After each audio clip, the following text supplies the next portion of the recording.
പല സ്ഥാപനങ്ങളിലും സ്റ്റാഫിനെ റിക്രൂട്ട് ചെയ്ത് വരുമ്പം അക്കൗണ്ടന്റ് അവസാനത്തെ ആളായിട്ട് പ്രയോറിറ്റി കൊടുക്കുന്നത് കണ്ടിട്ടുണ്ട്.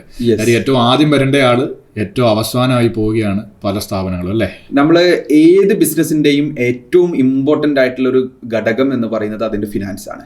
ആ ഫിനാൻസ് പ്രോപ്പർലി റെക്കോർഡ് ചെയ്യാൻ ഒരു സ്റ്റാഫ് ഇല്ലെങ്കിൽ ആ ബിസിനസിനെ സംബന്ധിച്ചിടത്തോളം അതൊരു ഫെയിലർ ആവാനുള്ള സാധ്യത കൂടുതലാണ്. ഞാനത് ഫെയിലർ ആവും എന്നുള്ളതല്ല, അതിനുള്ള സാധ്യത കൂടുതലാണ്. പലപ്പോഴും അക്കൗണ്ടന്റിനെ അഫോർഡ് ചെയ്യാൻ പറ്റാത്ത ഒരു സിറ്റുവേഷൻ ആണ് സാധാരണ എല്ലാ ബിസിനസ്സിലും ഉണ്ടാവാറുള്ളത്. അതിന്റെ ചെലവായിട്ടാണ് കാണുന്നത്. പക്ഷെ ഈ ചെലവിനേക്കാളും കൂടുതൽ ഈ അക്കൗണ്ട്സ് റീകൺസിലിയേഷൻ ചെയ്യാൻ വേണ്ടിയിട്ട് പിന്നെ ചെലവ് വരും എന്നുള്ളത് അതിനേക്കാളും കൂടുതലാവും. ഇതിന്റെ പുറമെ അതിന്റെ ഒരു ഓപ്പർച്യൂണിറ്റി കോസ്റ്റ് എന്ന് പറഞ്ഞു കഴിഞ്ഞാൽ, ഇപ്പൊ നമ്മളൊരു അക്കൗണ്ടന്റ് ഇല്ല, നമ്മൾ ഈ ഡാറ്റ കംപ്ലീറ്റ് പ്രോപ്പർലി റെക്കോർഡ് ചെയ്യാതെ ഇത് റീകൺസിൽ ചെയ്ത് വരുമ്പോഴത്തേക്ക് ഇതിന്റെ ഓണറുടെ ഒരു വാല്യുബിൾ ടൈം ചിലപ്പോൾ വീക്ക് 2 വീക്കോ 3 വീക്കോ ഒക്കെ ഇതിന്റെ മുകളിൽ സ്പെൻഡ് ചെയ്യേണ്ടി വരും. സോ ആ ഒരു കോസ്റ്റ് എന്ന് പറയുന്നത് ആ ബിസിനസ്സിനെ ഗ്രോ ചെയ്യിക്കേണ്ട ഓണർ അല്ലെങ്കിൽ അതിന്റെ ഫൗണ്ടർ സ്പെൻഡ് ചെയ്യേണ്ട സമയം ഈ കണക്ക് നോക്കാൻ വേണ്ടി ഇരിക്കുമ്പോൾ ഉണ്ടാവുന്നൊരു ഡാമേജ്, അതല്ലെങ്കിൽ അതിന്റെ ഒരു ഓപ്പർച്യൂണിറ്റി കോസ്റ്റ് എന്ന് പറയുന്നത് ഭീകരാണ്. അത് ഈ ബിസിനസ്സുകളെ ഇങ്ങനെ തുടങ്ങി വരുന്ന സമയത്ത് ഇവർ അന്നേരത്തെ ഇൻവെസ്റ്റ്മെന്റ് കുറവുള്ളത് കൊണ്ടോ അല്ലെങ്കിൽ പല പ്രയാസങ്ങൾ കൊണ്ടൊക്കെ തന്നെ ആവാം ഇങ്ങനെ ഒരു തീരുമാനത്തിലേക്ക് വരുന്നത്. പക്ഷേ അതിനപ്പുറം ഇവരുടെ മൈൻഡിലും പ്രയോറിറ്റി ലാസ്റ്റായി പോകുന്നുണ്ട്. ഈ അക്കൗണ്ടിങ് സിസ്റ്റം അല്ലെ ഫൈനാൻസ് സിസ്റ്റം ഉണ്ടാവുന്നില്ല. അതൊരു ഡേഞ്ചറാണ്. അത് നല്ല ഡേഞ്ചറാണ്. കാരണം ഇത് ഒരു പാർട്ട്ണർഷിപ്പ് ബിസിനസ്സിലൊക്കെ ആണെങ്കിൽ നമ്മൾ പാർട്ട്നേഴ്സിന് നമ്മളുടെ കംപ്ലീറ്റ് കണക്ക്, ഒരു ഇൻവെസ്റ്റ്മെന്റ് എത്രയാണ് അതല്ലെങ്കിൽ എക്സ്പെൻഡിച്ചേഴ്സ് എന്തൊക്കെയാണ് എന്നുള്ളത് കറക്റ്റായിട്ട് നമ്മൾ കൊടുക്കാൻ ബാധ്യസ്ഥരാണ്. അങ്ങനെ അത് കൊടുത്തിട്ടില്ലെങ്കിൽ അതിന്റെ തുടക്കത്തിലെ പാർട്ട്നേഴ്സ് തമ്മിലുള്ള ഒരു കോൺഫ്ലിക്റ്റ് ഉണ്ടാവാൻ സാധ്യത കൂടുതലുമാണ്. സോ ഒരു അക്കൗണ്ടന്റിന് ഒരു സ്റ്റാർട്ടിംഗ് ബിസിനസ്, ഒരു തുടക്കക്കാരെന്ന നിലക്ക് അവർക്ക് അക്കൗണ്ടന്റിനെ വെക്കാൻ ഒരു പോസിബിലിറ്റി അല്ലെങ്കിൽ അതിന് അവരെ അഫോർഡ് ചെയ്യാൻ പറ്റാത്ത അവസ്ഥയാണെങ്കിൽ പ്രോപ്പറായിട്ട് അത് ഡാറ്റ റെക്കോർഡ് ചെയ്യൽ നിർബന്ധമാണ്. ഈ ഡാറ്റ റെക്കോർഡ് ചെയ്യുന്ന പറയുമ്പോൾ പഴയ തലമുറയിൽപ്പെട്ട ആൾക്കാരെ ഈ നമ്മൾ കണ്ടിട്ടുണ്ടല്ലോ, ഈ ഒരു പേപ്പർ കഷ്ണത്തിൽ ചെലവ് എന്നൊക്കെ പറഞ്ഞ് അവർ എഴുതി, അവർക്ക് ആ കണക്കുണ്ട്. ഒരു ദിവസം അവരുടെ സ്ഥാപനത്തിൽ എത്രയാണ് കൃത്യമായി നടന്നത് എന്നുള്ളതിൽ ക്ലാരിറ്റി ഉണ്ടോ? ഇന്ന് പല ബിസിനസ്സുകളിലും അതില്ല. ഈ പുതിയ തലമുറയിൽപ്പെട്ട പല ബിസിനസ്സുകാരും അവർ ബിസിനസ് തുടങ്ങി കഴിയുമ്പോൾ ഫൈനാൻഷ്യൽ ക്ലാരിറ്റി നമ്മൾ എടുക്കുന്ന സമയത്ത് ഇതിലൊന്നിൽ ക്ലാരിറ്റി ഉണ്ടാവില്ല. എല്ലാം ഒരു ഊഹാപോഹങ്ങളുടെ പുറത്ത് റോളിംഗ് ആണ് സ്വാഭാവികമായി നടത്തപ്പെടുന്നത്. ഇപ്പൊ എൻ്റെ ഒരു എക്സ്പീരിയൻസ്, ഞാൻ എൻ്റെ സ്ഥാപനത്തിൽ ചെയ്ത ഒരു കാര്യം എനിക്ക് ഒന്ന് ഷെയർ ചെയ്യാനുള്ളത്. നമ്മൾ എല്ലാ ദിവസവും രാവിലെ 11 മണിയാകുമ്പോഴത്തേക്ക് ഒരു പ്രോഫിറ്റ് ആൻഡ് ലോസും ബാലൻസ് ഷീറ്റും നമുക്ക് കിട്ടും എവറി ഡേ. അതിലെന്താ വെച്ച് കഴിഞ്ഞാൽ ഒന്ന് എന്ന് പറയുന്നത് ആ ഒരു മന്തിലെ പ്രോഫിറ്റ് ആൻഡ് ലോസ് എത്ര, ആ ഒരു പീരീഡ് അഥവാ ആ ഫിനാൻഷ്യൽ ഇയറിലെ പ്രോഫിറ്റ് ആൻഡ് ലോസ് എത്രയാണ്. ഇത് നമുക്ക് ഡെയിലി ഒരു 11 മണി രാവിലെ അക്കൗണ്ടന്റ് അയച്ചു തരുമ്പോഴത്തേക്കും നമുക്കൊരു ഇൻസൈറ്റ് ആണ്.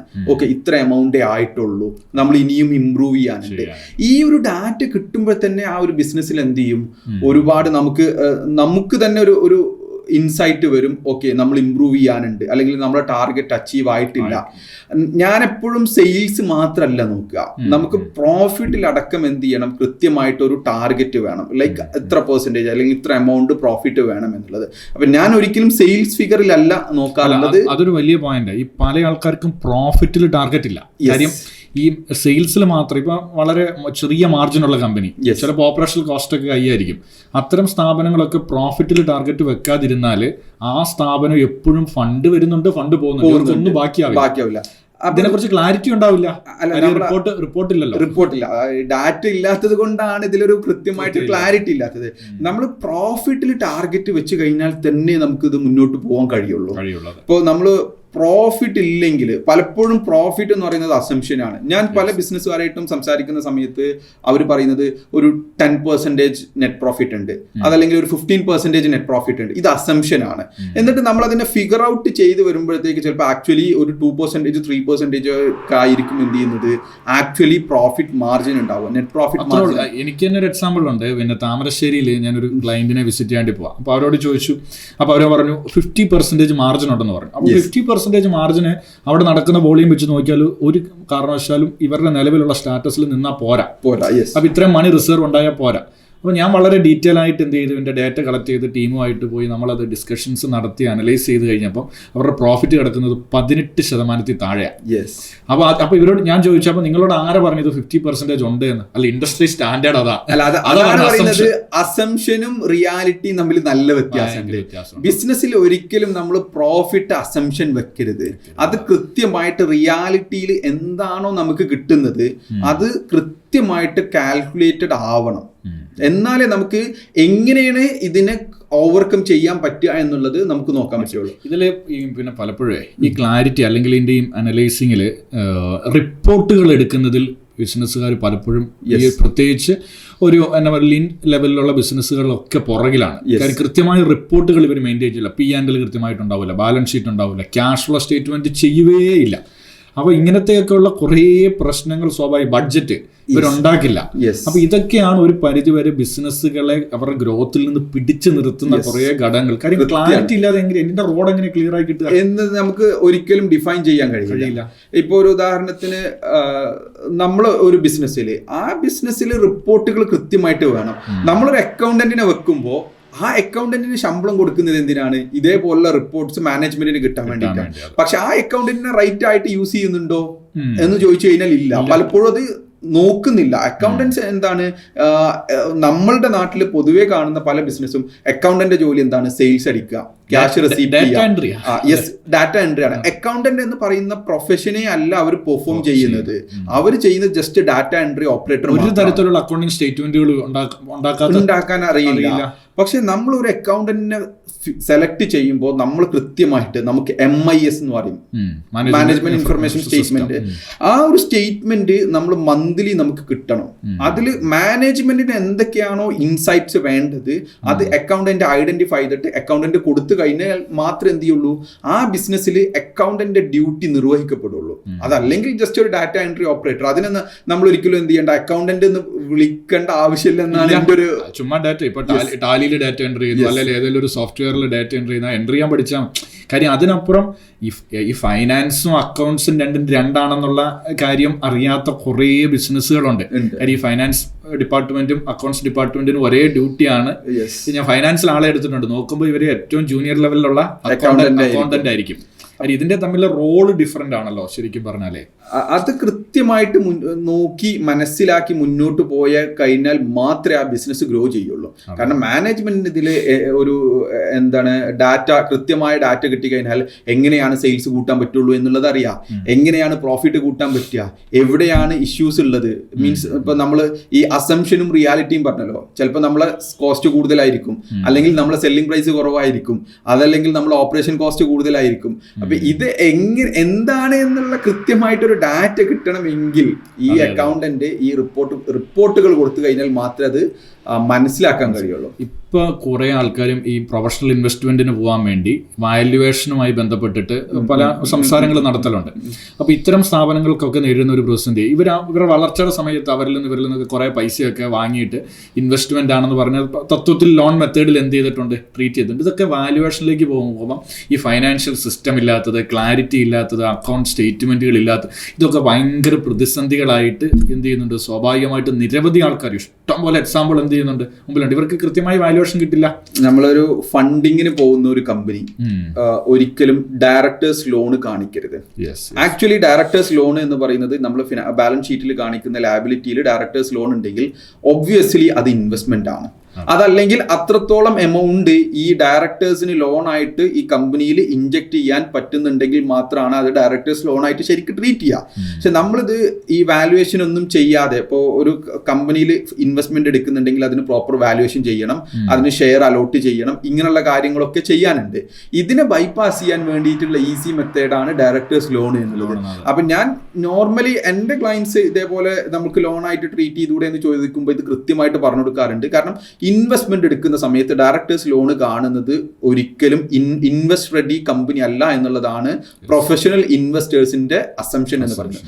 എൻ്റെ ക്ലയന്റിന് ഇതേ ഉദാഹരണം ഉണ്ടായിട്ടുണ്ട്. അവർക്ക് ഡയറക്ടേഴ്സ് ലോൺ അത്യാവശ്യം എമൗണ്ട് ഉള്ളത് കൊണ്ട് ഇൻവെസ്റ്റ്മെന്റ് ചെയ്യാൻ സാധിക്കില്ല എന്നുള്ളത് പല ഇൻവെസ്റ്റേഴ്സും പറഞ്ഞിട്ടുണ്ടായിരുന്നു.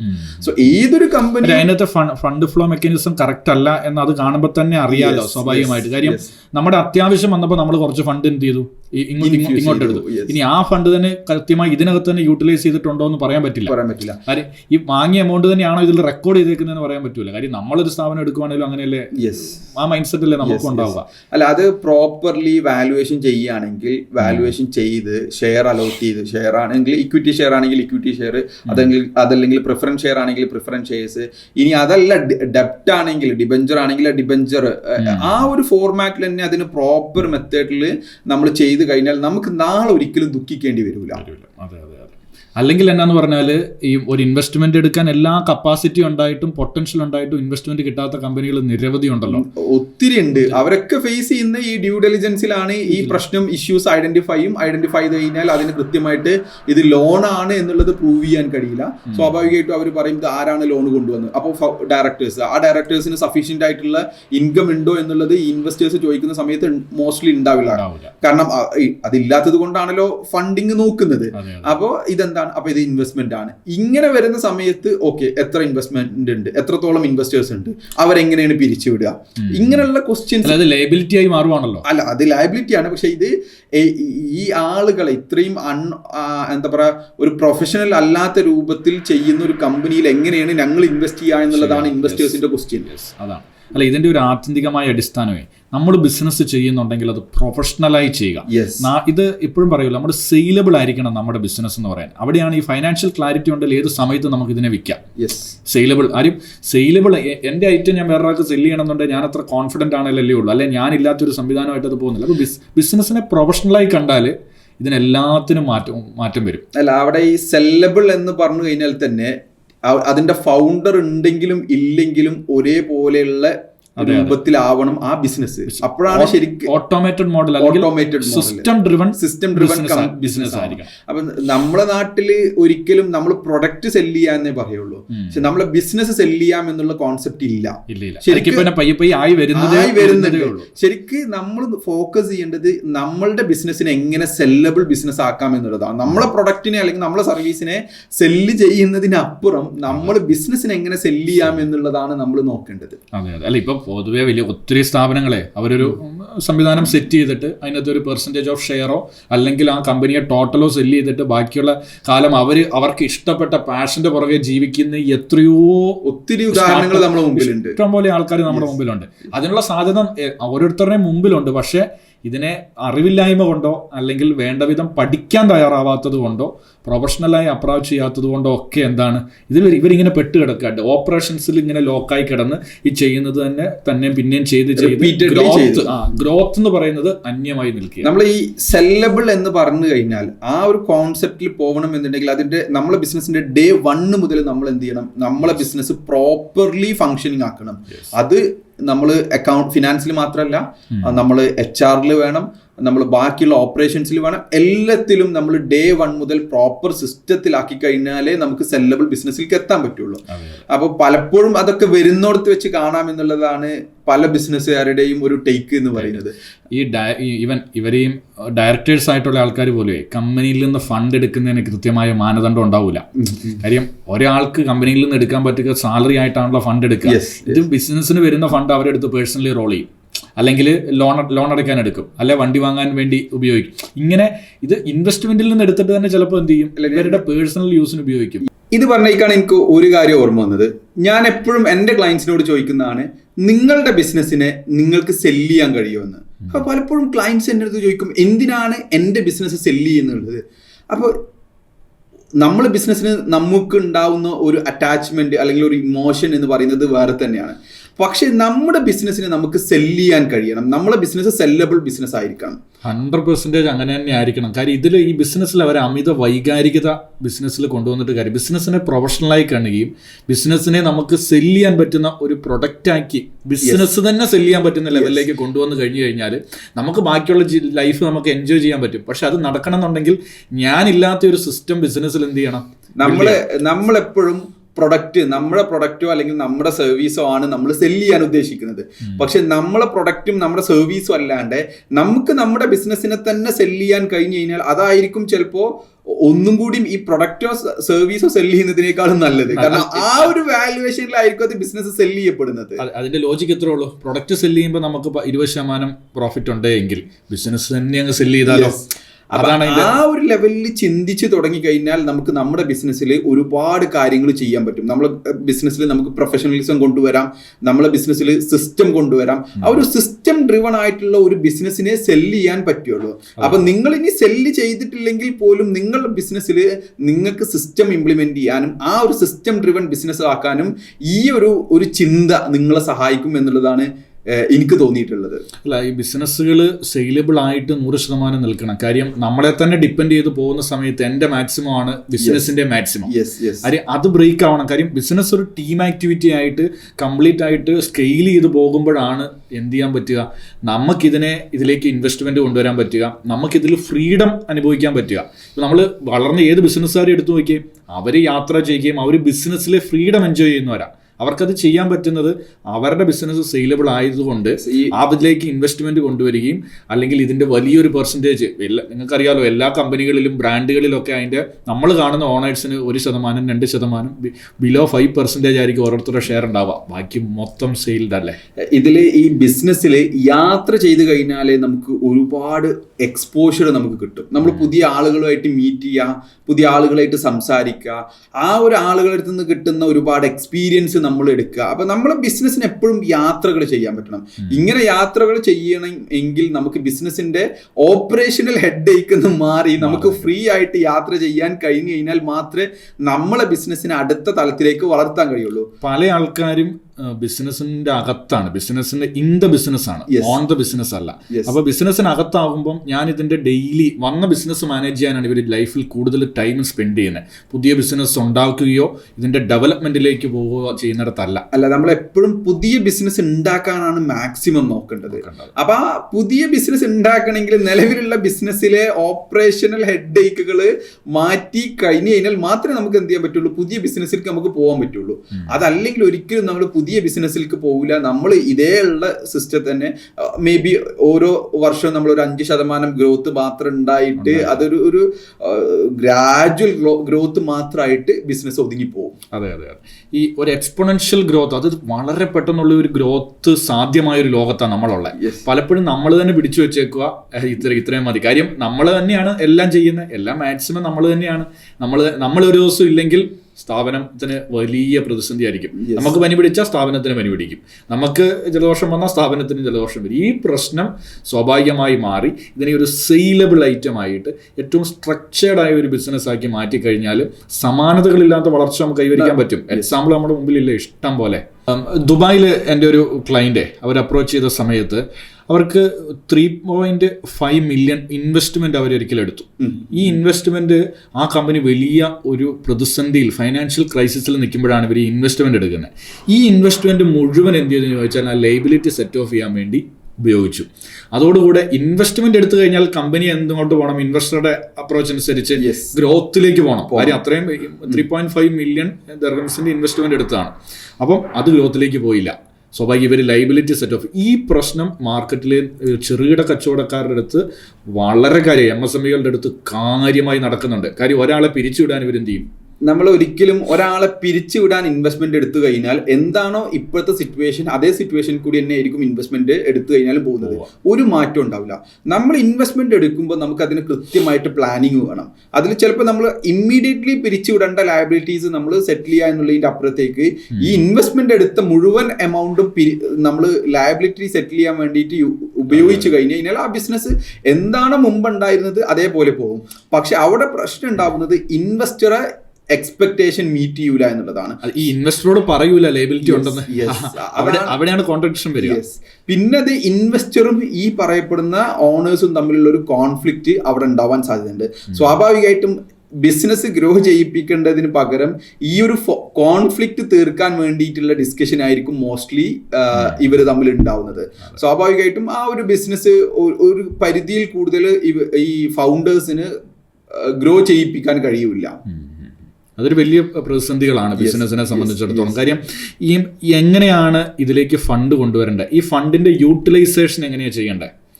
അത് ശരിക്കും ഒരു പ്രൊഫഷണൽ ഇൻവെസ്റ്റർ ആണെങ്കിൽ ഈ യൂട്ടിലൈസേഷൻ പ്രോപ്പർലി ആദ്യമേ ഡിമാൻഡ് ചെയ്തിട്ടുണ്ടാവും. ആ ഡിമാൻഡ് ചെയ്തത് പ്രകാരം മാത്രമേ യൂട്ടിലൈസേഷൻ പറ്റുള്ളൂ എന്നുള്ള കണ്ടീഷനിലായിരിക്കും ഇൻവെസ്റ്റ്മെന്റ് എടുക്കുന്നുണ്ടാവുക. പക്ഷെ പലപ്പോഴും നമ്മുടെ നാട്ടിലുള്ള ബിസിനസ്സിലൊക്കെ ഇൻവെസ്റ്റ്മെന്റ് എടുക്കുന്ന അവരിതൊന്നും നോക്കൂല. അവർ ഇത്ര എമൗണ്ട് ഇത്ര പ്രോഫിറ്റ് കിട്ടും എന്നുള്ള ഒരു എക്സ്പെക്ടേഷനിലായിരിക്കും ഉണ്ടാവുന്നത്. ഇപ്പൊ ബാങ്കിൽ നിന്നാണെങ്കിൽ പോലും നമ്മൾ ലോൺ എടുത്തു കഴിഞ്ഞാൽ ഒരു ആ ലോണിൽ നിന്ന് വണ്ടി വാങ്ങണമെന്നുണ്ടെങ്കിൽ ആ കമ്പനിക്കാണ് പേയ്മെന്റ് പോവുക. ബാങ്ക് ആ സിസ്റ്റം ഫോളോ ചെയ്യുന്ന. ഇനി ഒന്നുമില്ല, ഏറ്റവും ഒരു ഉദാഹരണം പറയുകയാണെങ്കിൽ നമ്മളൊരു ഹൗസിംഗ് ലോൺ അപ്ലിക്കേഷൻ കൊടുത്തു, നമ്മൾ തറയിട്ട് സ്ട്രക്ചർ ആയി കഴിഞ്ഞാൽ ഒരു എമൗണ്ട് അവർ ട്രാൻസ്ഫർ ചെയ്യും. പിന്നെ അത് കഴിഞ്ഞ് കഴിഞ്ഞാൽ അടുത്ത എമൗണ്ട് ഫോട്ടോഗ്രാഫ് അപ്ഡേറ്റ് ചെയ്യണം. അതെന്താണെന്ന് വെച്ച് കഴിഞ്ഞാൽ ഇത് തന്നെയാണ് ഉപയോഗിക്കുന്നത് എന്നുള്ളതാണ് ബാങ്ക് എൻഷുർ ചെയ്യുന്നത്. ഇതേപോലെ തന്നെയാണ് നമ്മൾ ആ ഒരു ജാഗ്രത തന്നെ ബിസിനസിന്റെ ഓണേഴ്സ് ഫണ്ട് യൂട്ടിലൈസേഷനിലും കാണിക്കണം. അതെ അതെ. പിന്നെ ഈ പലപ്പോഴും ബിസിനസ്സുകാർ ഒരു വ്യക്തമായ പ്ലാനിങ് ഇല്ലാതെയാണ് ബിസിനസ്സിനെ അപ്രോച്ച് ചെയ്യുന്നത്. ആഗ്രഹങ്ങളുടെ പുറത്ത് പോവുകയാണ്. ആഗ്രഹങ്ങൾ പലപ്പോഴും എന്താവുന്നില്ല, പ്ലാനായിട്ട് മാറുന്നില്ല. ഈ പ്ലാൻ ഇല്ലാത്തത് കൊണ്ട് തന്നെ ക്ലാരിറ്റി പ്രോസസ്സിൽ ഉണ്ടാവില്ല. അതുകൊണ്ട് റൂട്ട് മാപ്പ് വ്യക്തമാവില്ല. ഇതില് പ്ലാന് മാത്രല്ല, ചില ആളുകൾക്ക് പ്ലാനുകൾ ഉണ്ടാവും പക്ഷെ എക്സിക്യൂഷൻ ഉണ്ടാവില്ല. അപ്പൊ നമുക്ക് ഏതൊരു ബിസിനസ്സിനാണെങ്കിലും പ്രോപ്പർ പ്ലാനിങ് വേണം. ആ പ്രോപ്പർ പ്ലാനിങ്ങിനനുസരിച്ചുള്ള എക്സിക്യൂഷനും വേണം. ആക്ഷൻ പ്ലാൻ വേണം. ആക്ഷൻ പ്ലാൻ അല്ല വേണ്ടത്, ആക്ഷൻ പ്ലാൻ ആണ് വേണ്ടത്. മന്ത്ലി എക്സിക്യൂഷൻ അല്ലെങ്കിൽ മന്ത്ലി ആക്ഷൻ കലണ്ടർ നമ്മളുടെ അടുത്ത് എന്ത് ചെയ്യണം, നിർബന്ധമായിട്ടും ഉണ്ടായിരിക്കണം. കാര്യം ഒരു മാസം ഞാൻ ഈ മാസം ആരംഭിച്ചപ്പോൾ ഞാൻ എവിടെ, ഈ മാസം അവസാനിച്ചപ്പോൾ ഞാൻ എവിടെ നിൽക്കുന്നു, ഇത് അനലൈസ് ചെയ്യാൻ പറ്റുന്ന ലെവലിൽ ഒരു പ്ലാനിങ്ങിലല്ല നമ്മൾ പോകുന്നതെങ്കിൽ നമ്മൾ എവിടെയോ ആണ്. നമ്മളൊരു എന്താ പറയാ ഡേ ഡ്രീമർ എന്നൊക്കെ പറയില്ലേ, നമ്മളൊരു പകൽ സ്വപ്നം കാണുന്ന ആൾക്കാരായിട്ട് നമ്മൾ മാറും. അപ്പൊ ആ ഒരു പകൽ സ്വപ്നം മാത്രം കണ്ട് നടന്നിട്ട് കാര്യമില്ല. നമ്മൾ ആ ഒരു പകൽ സ്വപ്നം എങ്ങനെയാണ് ടാക്കിൾ ചെയ്യാൻ പറ്റുക എന്നുള്ള ഒരു കൃത്യമായിട്ട് റിസർച്ച് നടത്തി കഴിഞ്ഞാൽ തന്നെ ആ ഒരു ബിസിനസ് എന്ത് ചെയ്യാൻ കഴിയുള്ളൂ, മുന്നോട്ട് പോവുള്ളൂ. അപ്പോൾ എൻ്റെ ഒരു പേഴ്സണൽ എക്സ്പീരിയൻസിൽ നമ്മൾ കുറെ കാലമായിട്ട് ഒരു ബ്രേക്ക് ത്രൂ ആഗ്രഹിച്ച് നടക്കുകയായിരുന്നു. പക്ഷെ നമ്മൾ ആ ബ്രേക്ക് ത്രൂ ആഗ്രഹിക്കുമ്പോൾ നമ്മൾ ആ ഒരു ഓപ്പർച്യൂണിറ്റി എവിടേക്കാണ് ഒരു ബ്രേക്ക് ത്രൂ കിട്ടാൻ വേണ്ടിയിട്ടുള്ള ഒരു ഓപ്പർച്യൂണിറ്റി കിട്ടുക എന്നുള്ളത് നിരന്തരം നോക്കും. പലപ്പോഴും ഫെയിലർ ആവും, ചില സമയത്ത് നമുക്ക് എന്ത് ചെയ്യാൻ പറ്റും, ഒരു ബ്രേക്ക് ത്രൂ കിട്ടുകയും ചെയ്യും.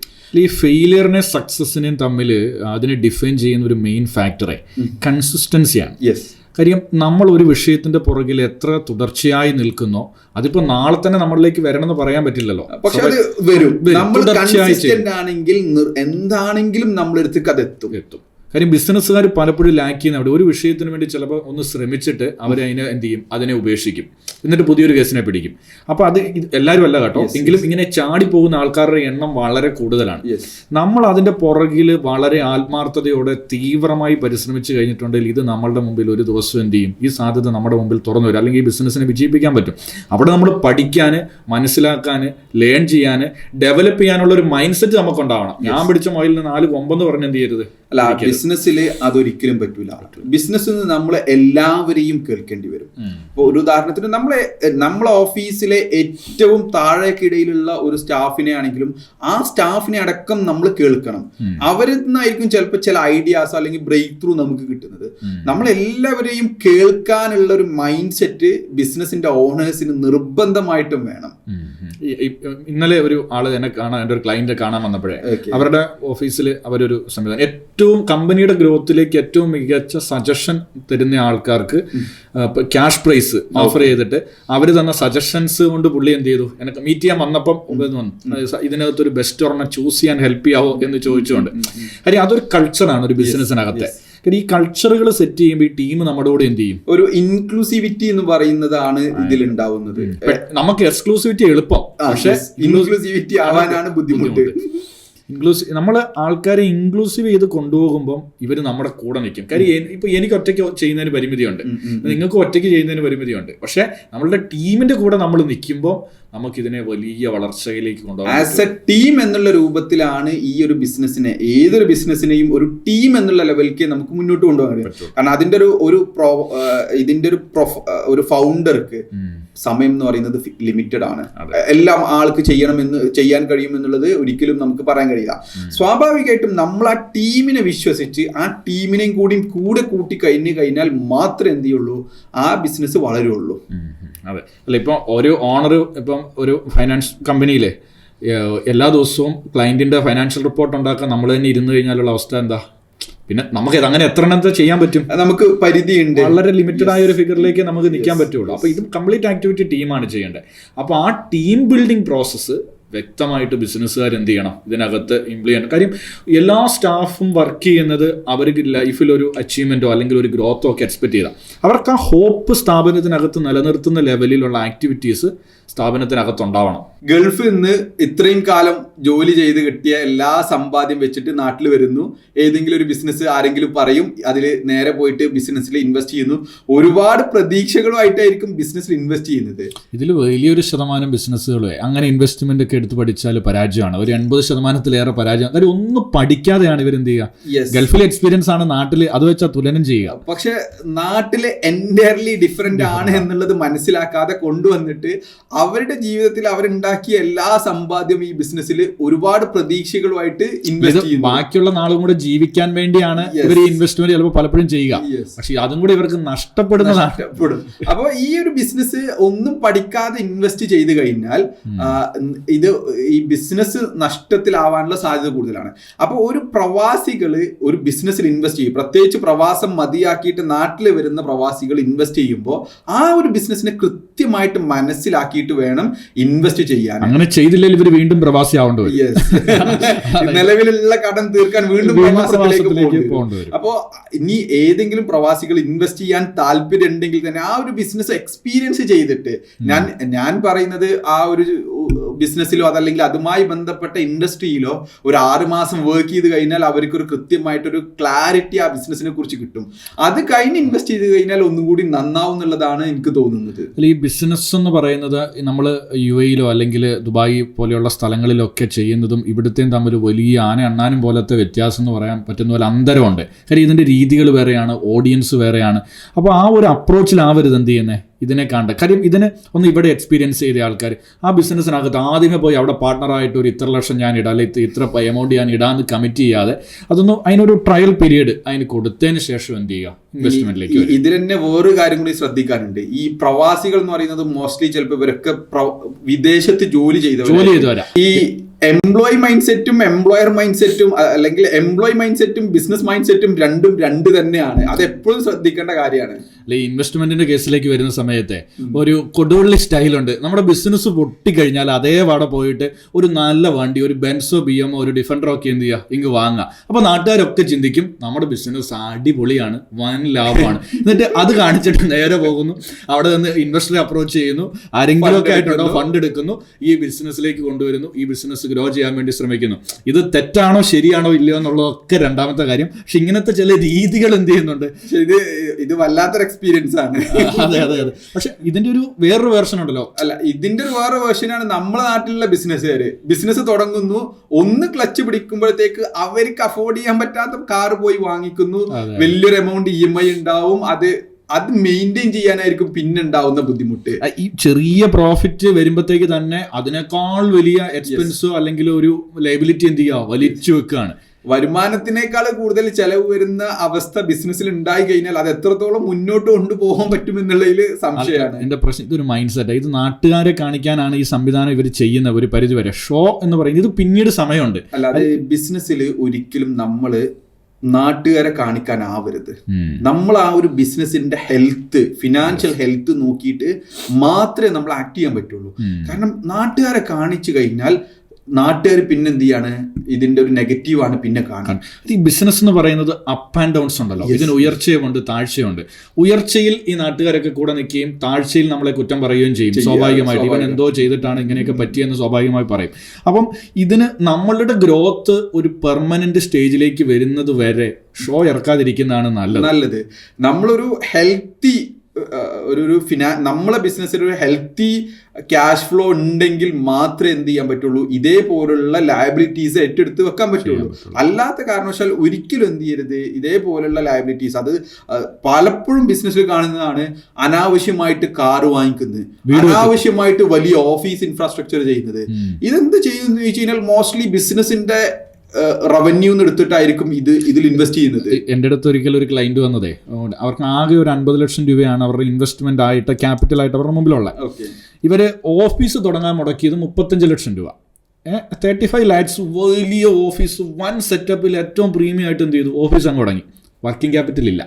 മാർക്കറ്റ് ചെയ്യണമെന്ന് പറഞ്ഞപ്പോൾ മാർക്കറ്റിംഗിൽ ഇൻവെസ്റ്റ് ചെയ്യാൻ അല്ല, വർക്കിംഗ് ക്യാപിറ്റൽ ഇല്ലാത്തയും മാർക്കറ്റിംഗിൽ ഇൻവെസ്റ്റ് ചെയ്യാത്തയും കമ്പനി എങ്ങനെ സെല് ചെയ്യാൻ പറ്റും? ഒരിക്കലും ആ കമ്പനി സസ്റ്റെയിൻ ആവൽ കുറച്ചധികം ബുദ്ധിമുട്ടാണ്. അത് കാര്യം പ്രാക്ടിക്കലി നടക്കില്ല. കാര്യം ഇതാണ് പ്ലാനിങ്ങിന്റെ അഭാവമാണ്. വ്യക്തമായി ബഡ്ജറ്റ് ചെയ്യാതെ തോന്നലിന്റെ പുറത്ത് എന്ത് ചെയ്യുവാണ്, അങ്ങ് തുടങ്ങുക. പിന്നെ ആരെങ്കിലുമൊക്കെ മിസ്ഗൈഡ് ചെയ്യാനും ഉണ്ടാവും. ഇതിൽ നിന്നൊക്കെ മാറി നമ്മൾ എന്ത് ചെയ്യുക, വ്യക്തമായ ക്ലാരിറ്റിയോടും റൂട്ട് മാപ്പോടും കൂടെ ബിസിനസ്സിനെ അപ്രോച്ച് ചെയ്ത് നോക്കി.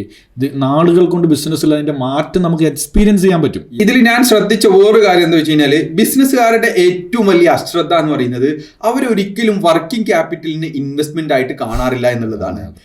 നമ്മളിപ്പോൾ ഒരു ബിസിനസ് തുടങ്ങുന്ന സമയത്ത് ആ ബിസിനസ്സിനുള്ള ആവശ്യമായിട്ടുള്ള ഇൻഫ്രാസ്ട്രക്ചർ ഇൻവെസ്റ്റ്മെന്റ്, അതല്ലെങ്കിൽ അതിനാവശ്യമായിട്ടുള്ള സ്റ്റോക്ക് പർച്ചേസ് ചെയ്യാനുള്ളത്, അതിന്റെ അഡ്വാൻസ് പേയ്മെന്റ്, അതിന്റെ എക്യുപ്മെന്റ്സ് വാങ്ങുന്നത്, ഇതൊക്കെയാണ് ഇൻവെസ്റ്റ്മെന്റ് ആയിട്ട് കാണുള്ളൂ.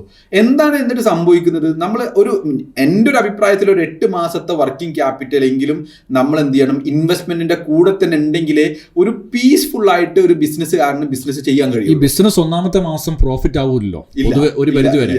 അപ്പൊ ആദ്യത്തെ മാസം തന്നെ സാലറി കൊടുക്കാൻ പ്രശ്നമാണ്.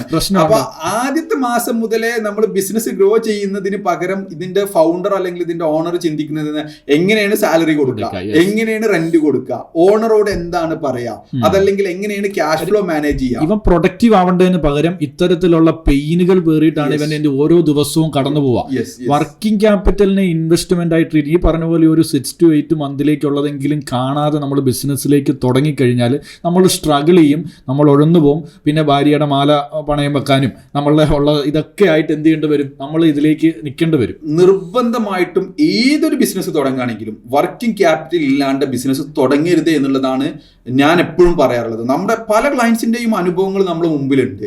വർക്കിംഗ് ക്യാപിറ്റൽ ഇല്ലാണ്ട് തുടങ്ങിക്കഴിഞ്ഞാൽ സ്ട്രഗിള് ഒരു നേരെ ഏതൊരു ബിസിനസ്സിനും തുടക്കത്തിൽ ഉണ്ടാവുന്ന സ്ട്രഗിൾ ഡബിൾ ആവുക അല്ലാണ്ട് അതിൽ ഒരു കാര്യം ഉണ്ടാവില്ല. ബിസിനസ്സുകാരുടെ ഭാര്യമാര് പൊതുവേ പറയുന്ന ഒരു കംപ്ലൈന്റ്, ഇവര് ഫാമിലി ആയിട്ട് ചിലപ്പോൾ ടൂർ പോകും, ബിസിനസ് നമുക്ക് നാളെ ടൂർ പോകാം, ഇന്ന സ്ഥലത്തേക്ക് പോകാന്നൊക്കെ പറഞ്ഞ് ഇവർ സെറ്റാകും, മക്കളെയൊക്കെ റെഡിയാക്കി പോകും. പക്ഷേ ഇവർ ടൂറിലേക്ക് വന്നു കഴിഞ്ഞാൽ ഫുൾ ടൈം ഇവരെന്തായിരിക്കും, ഡ്രൈവ് ചെയ്യുമ്പോഴും ഫോണിലായിരിക്കും, യാത്ര ചെയ്യുമ്പോഴും ഇവർ ഫോണിലായിരിക്കും. ഇവരോട് സംസാരിക്കാനോ ഒന്ന് എൻഗേജ് ചെയ്യാനോ ഒന്നും എന്ത് ചെയ്യൂല, ഇവർക്ക് പ്രോപ്പറായി സമയം കിട്ടില്ല. ഇതൊരു വലിയ ശരിക്കും ടൂർ അല്ല, ബിസിനസ്സാണ്. കാര്യം ഇവർ ടൂർ നടത്തിക്കൊണ്ട് ബിസിനസ് ചെയ്യുകയാണ്. കാര്യം ഭാര്യനെ മക്കളെ സംബന്ധിച്ചിടത്തോളം ഇവരുടെ ക്വാളിറ്റി ടൈം കിട്ടുക എന്നുള്ളത് ഇവർക്ക് കിട്ടില്ല. കാര്യം ഇത് ബിസിനസ്സിൽ സിസ്റ്റം ഇല്ലെങ്കിൽ കംപ്ലീറ്റ് വൺ മാൻ ഷോ ആണ് എങ്കിൽ ഇതിങ്ങനെ നടക്കുള്ളൂ. കാര്യം അവർക്കും ആഗ്രഹമുണ്ട് മക്കളോട് സംസാരിക്കണം, ഭാര്യയോട് സംസാരിക്കണം, ഈ ടൂറിൽ എൻഗേജഡ് ആവണമെന്ന് നടക്കില്ല. കാര്യം ഇവർ ഈ കോൾ എടുക്കാതിരുന്നാൽ ഓഫീസ് പൊട്ടും, ഓഫീസ് പൊട്ടിക്കഴിഞ്ഞാൽ ഫൈനാൻഷ്യലി ബാധിക്കും. അപ്പോൾ ഇതിനെ മാനേജ് ചെയ്തേ പറ്റും. അപ്പോൾ വൺ മാൻ ഷോയിൽ നിന്ന് പുറത്തു വരിക എന്ന് പറയുന്നത് ബിസിനസിനെ സംബന്ധിച്ചിടത്തോളം ഒരാളെ സംബന്ധിച്ച് ശരിക്കും ബിസിനസ്സും അല്ല, സെൽഫ് എംപ്ലോയ്മെന്റ് എന്ന് പറയാൻ പറ്റും ശരിക്കും. അതെ. അപ്പൊ ഇത് ഒരു കാരണവശാലും എന്ത് ചെയ്യരുത്, ഇതിൽ നിന്ന് മാറ്റം നമ്മളുടെ ബിസിനസ്സിൽ ഉണ്ടാവണമെങ്കിൽ പ്രോപ്പർ സിസ്റ്റവും സ്ട്രക്ചറും നമ്മുടെ ബിസിനസ്സിൽ ഉണ്ടാവണം. അല്ല, ഇത് പറഞ്ഞേക്കാണ് ഞാൻ എൻ്റെ ഒരു അനുഭവം ഞാൻ പറഞ്ഞത്. ഞാൻ ഒരു മാസം മുമ്പ് തായ്ലൻഡ്, മലേഷ്യ ഒരു ഏകദേശം 7 ദിവസം ഞാൻ ടൂർ പോയിരുന്നു എൻ്റെ വൈഫായിട്ട്. ആ ഒരു സമയത്ത് ഞാൻ ആദ്യം എൻ്റെ ഫോണ് ഇന്റർനാഷണൽ റോമിംഗ് ഓൺ ആക്കാൻ വേണ്ടി ഞാൻ തീരുമാനിച്ചു. പിന്നെ എനിക്ക് തോന്നി ഓൺ ആക്കി കഴിഞ്ഞാൽ പിന്നെ എൻ്റെ ടൂർ നടക്കൂല എന്ന് തോന്നി. ഞാൻ അവസാനം ഞാനൊരു ധൈര്യം കാണിച്ചു, എന്റെ ഫോണ് എന്റെ അക്കൗണ്ടന്റിന്റെ അടുത്ത് ഏൽപ്പിക്കാൻ ഞാൻ തീരുമാനിച്ചു. അപ്പോൾ എനിക്ക് ഒരുപാട് ടെൻഷൻ ഉണ്ടായിരുന്നു, എങ്ങനെയാണ് ഇത് മാനേജ് ചെയ്യാൻ പറ്റുമോ, ഇത്ര ദിവസം ആദ്യമായിട്ടാണ്. അങ്ങനെ ഞാൻ എന്റെ ഫോണ് അക്കൗണ്ടന്റിനെ ഏൽപ്പിച്ചു. എന്നിട്ട് അക്കൗണ്ടന്റിനോട് പറഞ്ഞു, എനിക്ക് വരുന്ന കോളുകൾ എമർജൻസി ഉള്ളതാണെങ്കിൽ എനിക്കൊന്ന് ടെക്സ്റ്റ് മെസ്സേജ് വാട്സപ്പിൽ അയക്കുക, ഇതാണ് ആവശ്യം എന്നുള്ളത്. അല്ലാത്ത ആളുകളോട് ഞാൻ ടൂറിലാണ്, ഫാമിലി ആയിട്ട് പോയതാണ് എന്ന് പറഞ്ഞാൽ മതി എന്ന് പറഞ്ഞു. അങ്ങനെ അത് പോയി 7 ദിവസം കഴിഞ്ഞു, ഒരു പ്രശ്നമില്ലാണ്ട് ഞാൻ തിരിച്ചു വന്നു. ഇത് ഈസി ആയിട്ട് മാനേജ് ചെയ്തു. പക്ഷെ ഞാൻ ഇതിൽ മനസ്സിലാക്കിയ ഒരു കാര്യം, എനിക്ക് തന്നെ അത് വിശ്വാസം ഉണ്ടായിരുന്നില്ല. കാരണം ഇങ്ങനെ ഇത് മാനേജ് ചെയ്യാൻ പറ്റുമെന്നുള്ളത്. നമ്മൾ എപ്പോഴും ബിസിനസ്സുകാർ ഇങ്ങനെയുള്ള ഒരു ധൈര്യം കാണിച്ചു കഴിഞ്ഞാൽ നമുക്ക് എന്ത് ചെയ്യാൻ പറ്റും, നമ്മൾ ഒരുപാട് കാര്യങ്ങൾ നമുക്ക് മാനേജ് ചെയ്യാൻ പറ്റും. ബിസിനസ് എന്ന് പറയുന്നത് ഒരു പരിധി ഒരു കാൽക്കുലേറ്റഡ് റിസ്ക് ആണ്. കാര്യം ആ റിസ്ക് ആണ് നമ്മൾ എടുക്കുന്നത്, പക്ഷെ അത് കാൽക്കുലേറ്റഡ് ആയിട്ട് എടുക്കാം. ഇവിടെ നമ്മൾ കറക്റ്റ് കാൽക്കുലേഷനിലെ പോയ കാര്യം അതിനെ മാനേജ് ചെയ്യാൻ ഇത്തരത്തിലുള്ള ഇത് ചെറിയ കാര്യമല്ല, പക്ഷെ ഇതൊരു വലിയ ചൂടുവെപ്പാ. അല്ല, എനിക്ക് ഇനി എന്താ വെച്ച് കഴിഞ്ഞാൽ എനിക്കിത് ധൈര്യമായിട്ട് നമ്മൾ യാത്ര ചെയ്യുമ്പോൾ നമ്മളെ ഫോണ് ഏൽപ്പിക്കാനും നമുക്ക് അങ്ങനെയുള്ള കാര്യങ്ങൾ ഈസി ആയിട്ട് മാനേജ് ചെയ്യാനും പറ്റി എന്നുള്ളതാണ്. ആ ഒരു ഇൻസൈറ്റ് ആണ് എനിക്ക് ഇതിന്ന് കിട്ടിയത്. ഡെലഗേഷൻ കറക്റ്റ് ആണ്. അപ്പൊ ഇങ്ങനെയുള്ള റിസ്ക് എടുക്കാൻ നമ്മൾ ബിസിനസ്സുകാർ എപ്പോഴും തയ്യാറായി കഴിഞ്ഞാൽ നമുക്ക് തോന്നും ഇത് നമുക്ക് ചെയ്യാൻ കഴിയില്ല എന്നുള്ളതായിരിക്കും നമ്മൾ എല്ലാ ബിസിനസ്സുകാരും ചിന്തിച്ചു വെക്കുന്നത്. പക്ഷെ ഇതൊക്കെ ചെയ്യാൻ പറ്റുന്നേ ഉള്ളൂ. നമ്മൾ ബിസിനസ്സിൽ ഇല്ലെങ്കിലും ഒരു പ്രശ്നമില്ലാണ്ട് നമ്മളെ ബിസിനസ് അവിടെ നടക്കും എന്നുള്ളൊരു തോന്നല് എനിക്ക് നിന്ന് കിട്ടിയിട്ടുണ്ട്. മൈൻഡ് സെറ്റാണ് പ്രധാനം. അല്ല, നിങ്ങൾ ഈ പറഞ്ഞ പ്രശ്നം സ്വാഭാവികമായിട്ട് വളരെ കറക്റ്റായ ഒരു കാര്യമാണ്. പക്ഷെ ഇത് പല ആൾക്കാരും അതിന് വേണ്ടവിധ ശ്രദ്ധയോ ഇമ്പോർട്ടൻസോ പ്രയോറിറ്റിയോ ഒന്നും കൊടുക്കലില്ല എന്നുള്ളതാണ്. ബിസിനസിനെ കുറിച്ച് നമ്മൾ ചർച്ച ചെയ്ത് കഴിഞ്ഞാൽ എവിടെ എത്തൂല. ഇങ്ങനെ നീണ്ട ഡിസ്കഷനായിട്ട് അത് പോകുമല്ലോ. അപ്പൊ തൽക്കാലം നമുക്ക് എന്ത് ചെയ്യാം, ഇവിടെ നമുക്ക് ഇതൊരു കാൽക്കുലേറ്റഡ് റിസ്ക് ആണ്. ഇവിടെ നമുക്ക് ഇത് വൈൻഡപ്പ് ചെയ്യാം. ഈ ഡിസ്കഷൻസ് ഇനിയും നമ്മൾ തുടരും. Okay, thank you.